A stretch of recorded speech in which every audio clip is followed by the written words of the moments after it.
masih ingat nggak saya kan Bu ya? Masih. Perkenalkan ya Bu ya. Ya.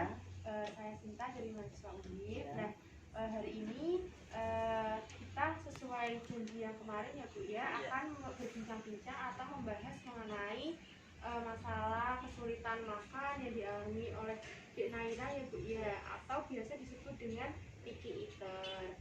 Nah, nanti untuk waktunya kira-kira 15 menit saja Ibu, apakah bersedia? Iya.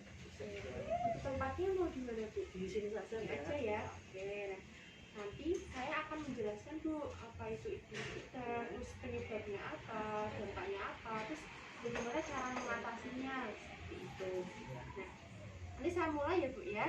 Nah, sebelumnya Ibu sudah tahu nggak sih Bu picky eater itu apa? Sudah tahu atau belum? Belum ya. Oke.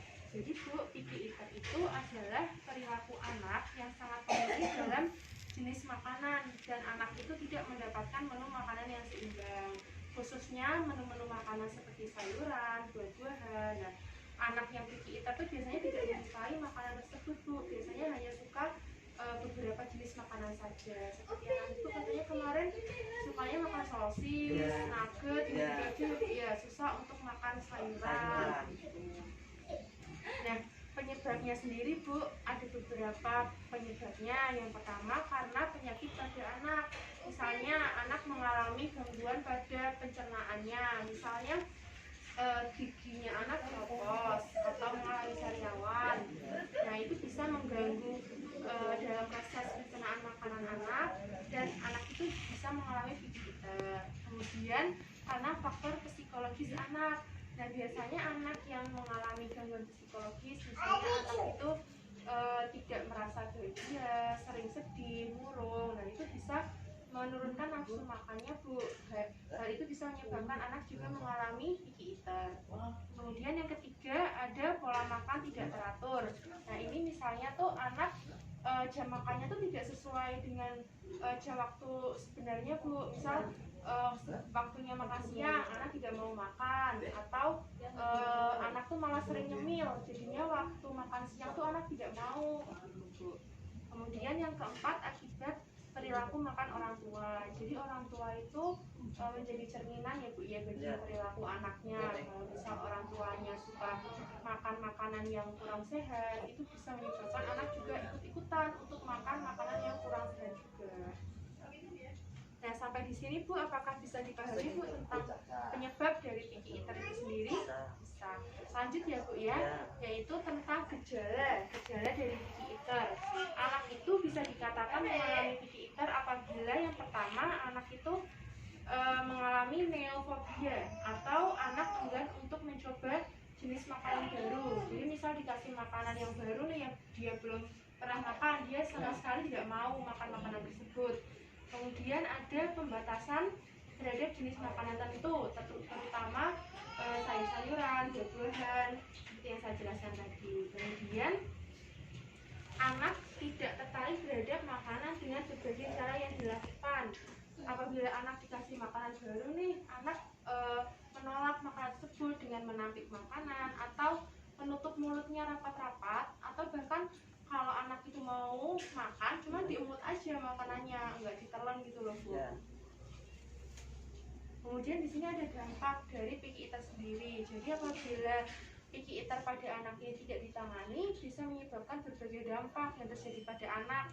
Yang pertama, anak itu mengalami kekurangan gizi. Nah, akibat beberapa kebutuhan yang harus dibutuhkan oleh tubuh, misalnya karbohidrat, vitamin, mineral, itu kan tidak tercukupi ya Bu ya, akibat anak hanya makan itu saja. Nah, itu bisa menyebabkan anak mengalami kekurangan gizi.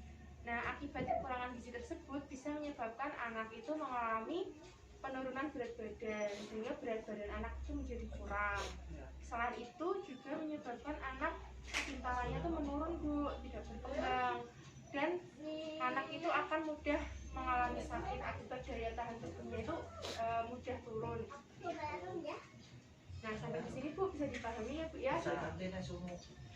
Nah, ini cara mengatasi dari picky eater sendiri Bu. Ada berbagai macam cara.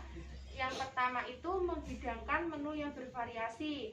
Nah, hal ini dilakukan supaya anak itu tidak menjadi bosan dengan makanan yang itu-itu saja.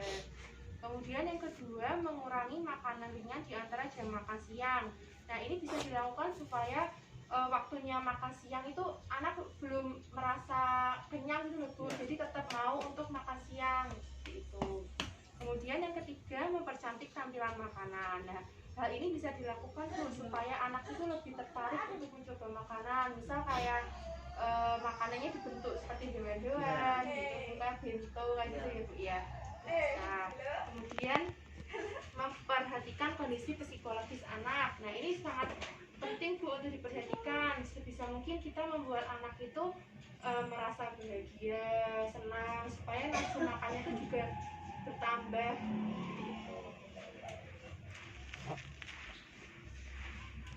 Kemudian yang kelima, membiarkan anak makanan sendiri. Ini bisa dilakukan orang tua supaya anak itu bisa lebih mengeksplorasi, terus lebih bisa melatih kemandirian dari anak dan melatih motorik halus dari anak sendiri. Kemudian yang keenam, tidak mengikuti keinginan anak dengan mengganti menu sesuai keinginannya. Nah, ini dilakukan supaya anak itu mau makan makanan yang lain Bu, tidak hanya sesuai dengan keinginannya sendiri. Terus yang ketujuh, memberi anak makanan baru.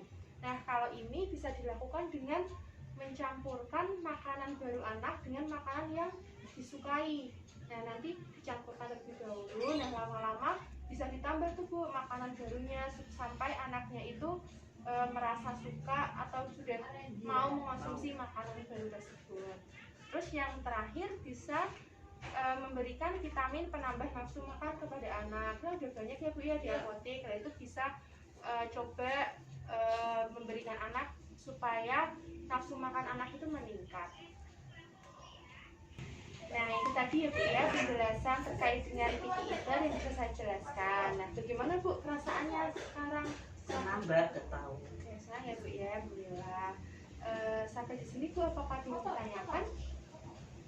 Mau tanya Mbak, ganda Mbak, picky eater itu bagi anak? Oh baik, terima kasih Bu ya untuk pertanyaannya.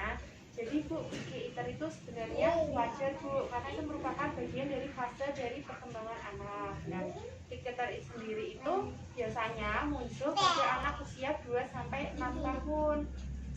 Namun walaupun picky eater ini wajar atau normal bagi anak, tidak bisa Bu dibiarkan begitu saja, karena bisa menyebabkan dampak-dampak yang seperti saya jelaskan tadi ya Bu ya. Jadi sebisa mungkin tetap diatasi picky eater ini yang terjadi pada anak. Apakah bisa menjawab Bu? Bisa Mbak. Apakah ditanyakan lagi? Sudah Mbak. Oke, kalau nggak ada coba ya Bu ya, saya gantian tanya Bu.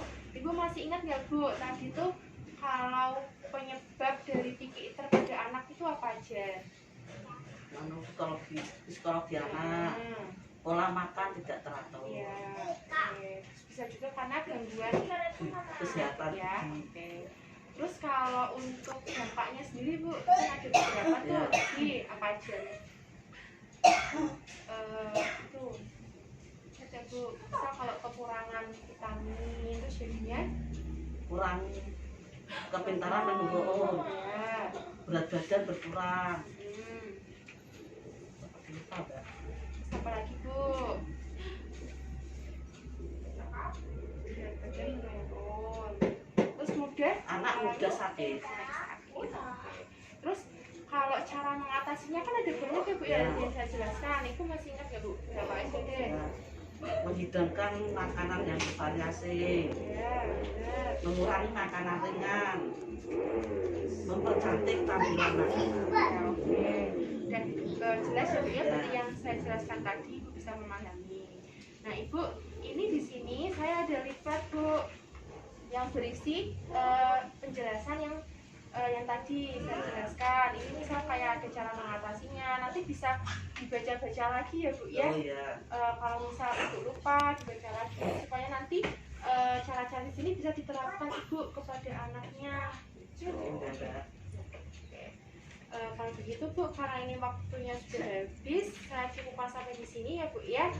Bagaimana Bu kalau misal besok atau lusa kita bincang-bincang lagi terkait dengan makanan bergizi yang dibutuhkan oleh anak.